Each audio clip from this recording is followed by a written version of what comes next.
I see miracles every day now. I used to be aware of them maybe once a week, but some are so drastic, that I couldn't explain them to a person, or I'd probably be locked in by this time, I'm no better than you in any sense. It's just that maybe I'm not going to say it until a wider range of people see it.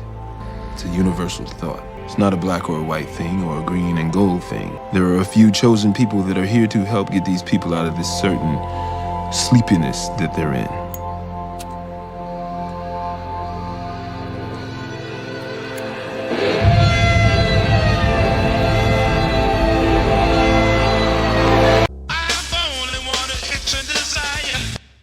Stand next to your fire.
Are we ready? And roll camera and sound.